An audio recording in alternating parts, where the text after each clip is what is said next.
Le 17 août 2022, les portes de la prison se sont ouvertes pour moi. J'étais encore dans les liens de la détention, dans l'attente de mon attestation de mise en liberté. Quand, à la publication de la liste de la libération conditionnelle comportant mon nom, vous n'avez pas hésité à me témoigner votre affection en relayant l'information à travers des posts sur les réseaux sociaux et à travers les presses en ligne que j'ai éprouvé du plaisir à lire. C'est le moment pour moi de vous retourner l'ascenseur. À cet effet, je vous prie de recevoir ma profonde gratitude pour ce geste d'intérêt et plein d'amour pour moi. Le chemin a été long, tumultueux et abrupt. Je suis donc reconnaissante pour toute la marque de sympathie et tout le soutien dont vous avez fait montre envers ma modeste personne. Les mots manquent aux émotions, disait Victor Hugo. Et c'est avec toute la noblesse de mon être, rempli d'un cocktail d'émotions, que je tiens à vous dire merci. Il est dit que qui voyage loin ménage sa monture. J'ai observé un grand silence ces 3 dernières années. Une fois encore, je garde mon flegme et je m'abstiens de me laisser aller au jeu de Jacques où es-tu, me voici.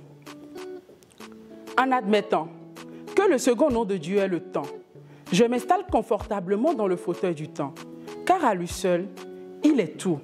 Et dans son immensité, il rétablit toujours l'équilibre. Je suis quand même heureuse que vous ayez eu à cœur d'aller au-delà d'une analyse superficielle, ce qui justifie tout l'encouragement et tout l'appui que vous m'aviez apporté et que vous continuez de m'apporter.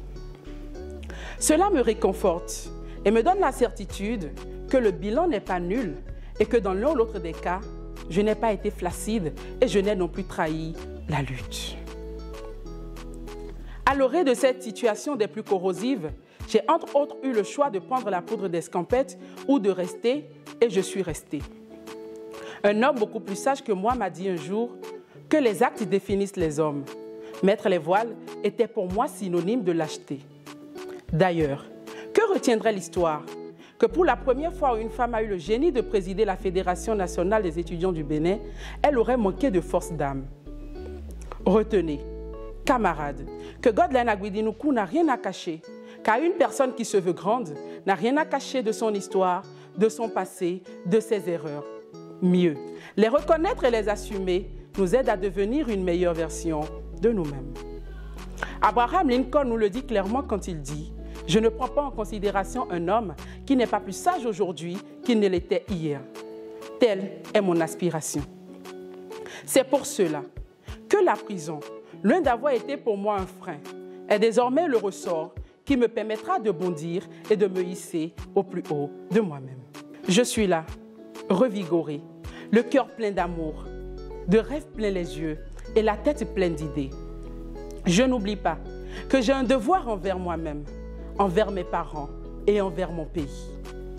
Et il me revient que mes convictions, mes valeurs et mon idéologie répondent à un idéal. Mais la véritable question pour obtenir les fruits d'une résistance active ne se situerait-elle pas dans une démarche méthodique? Il me plaît, pour finir, de partager avec vous cette assertion de Nelson Mandela.